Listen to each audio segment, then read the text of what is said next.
Welcome to Whisky.com, where fine spirits meet. My name is Lüning, Horst Lüning. I'm the master taster of Whisky.com. And today we have a wonderful bottle from the Aberfeldy Distillery from Scotland. 18 years of age, red wine finish. Priced around 100 and 43% ABV. 18 years old and a special red wine finish. It's a Pauillac Bordeaux finish. No, that's French. And how do you pronounce it the right way? That's Bordeaux. You don't spell the X. Yeah, sure. And then it's Pauillac. Pauillac. You don't spell the L's. They don't spell L's, okay. No. There are L's which they spell. Okay. But not all of them. Yeah. The French have a horrible language. I've been to a supermarket and we were trying to buy yogurt. And then we found a big buck of white substance. And we thought, oh yeah, that's the yogurt. And it's awesome, big, very good. And then we just went out and we saw fromage blanc. Fromage blanc. Fromage blanc. But fromage blanc does not exist in Germany. We only have fromage fraîche, which is really a cheese, a spreading cheese, and yogurt. And we don't have the in the middle. Fromage blanc is something in between a yogurt and a spreading cheese. So we gave it back. So we should have bought it. Aberfeldy is a distillery which was built around close to the year 1900, I think. No, 1846. It was built when the railway was built, and they are placed just adjacent to the old railway, which is now no longer existent, I think. Mm-hmm. And from there, the products went to the cities and the harbors and then off to the world. Mm-hmm. And Aberfeldy is the real spice, the real substance inside yours. Mm-hmm.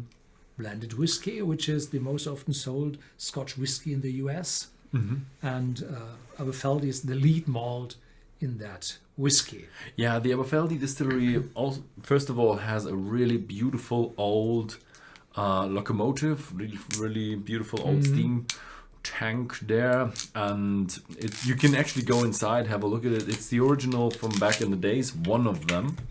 And the other thing is they're part of the Duas complex blend.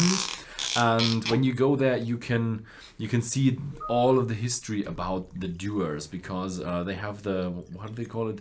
The World of Dewars, or Dewars World or something like that. Dewars.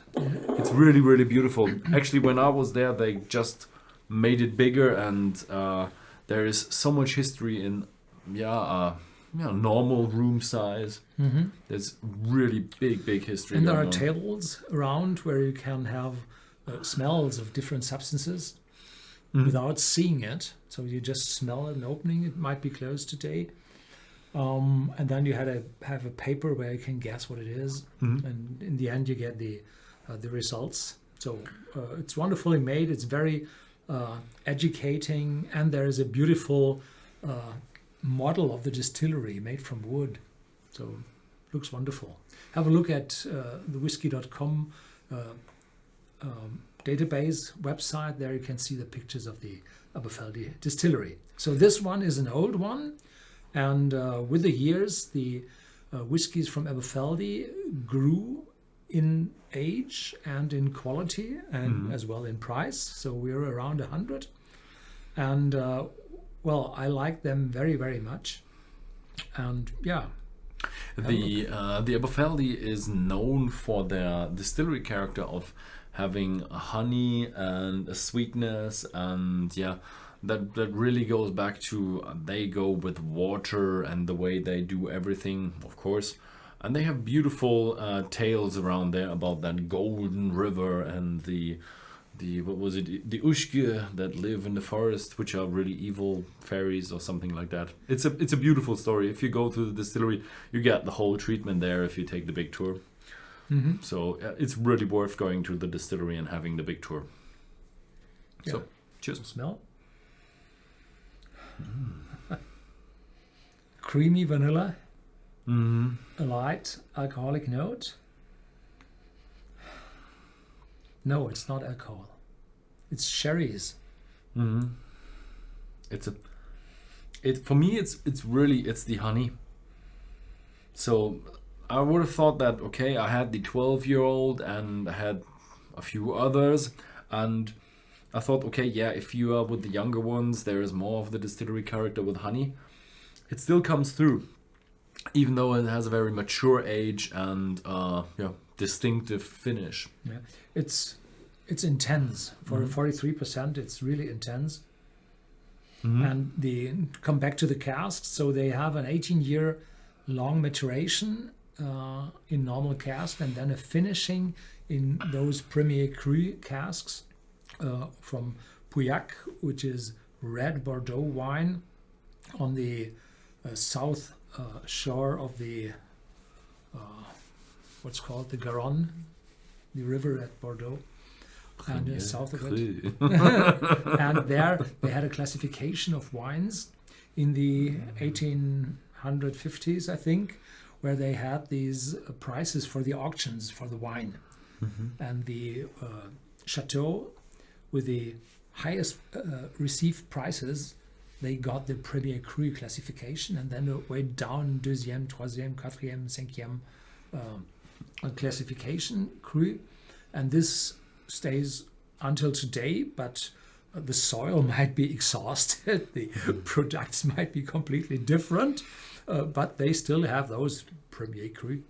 Mm-hmm. So they didn't change it every year, but they still kept it from 1860, 50 something. Yeah, but so it's weird. In the end, the whiskey is, I think it's really a complex, fruity, sweet one.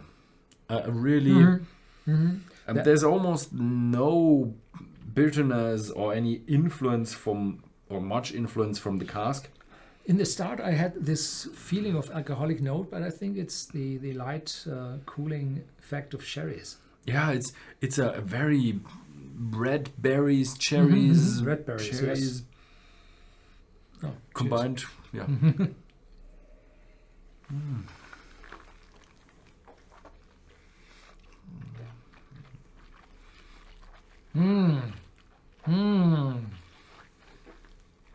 Just what the doctor ordered. No, I'm kidding. No alcohol from the doctor.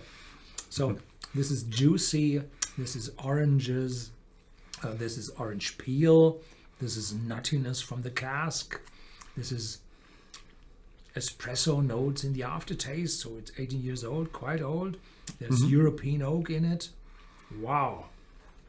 Really a very good aftertaste. Oh, it's intense. It's not as sweet as I would have expected. Yeah, from the nose. Yeah, from the nose. The nose is just sweetness, honey, vanilla, caramel. But this one, it's very, very fruity. So you have your fruits in your nose, you do have in your mouth.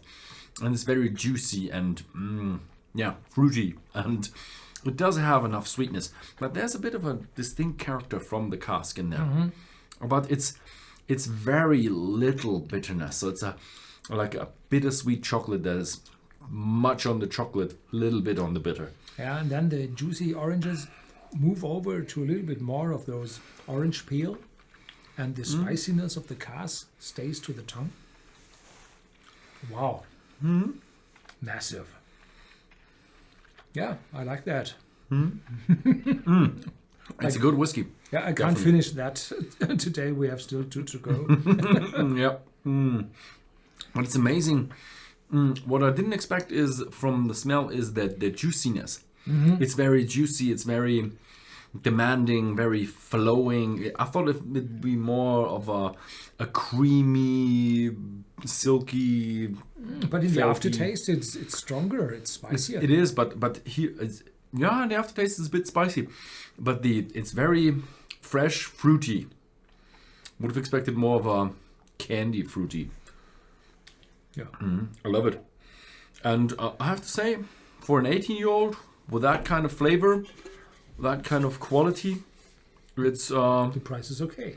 Price is okay. Yeah, it's a good price. Our Golden Dram, famed for its honeyed richness, melds sumptuously with the robust and full-bodied nature of this top-quality French wine. There are only 5 châteaux in Pauillac, which have a Premier Cru classification. And so this has to be one of those. But of course, they are not allowed to tell the name of the chateau. Yeah. Okay. I like it. So yeah, if you like this video, then please feel free to share this video with your friends. Anything else? Thank you very much for watching, and see you next time.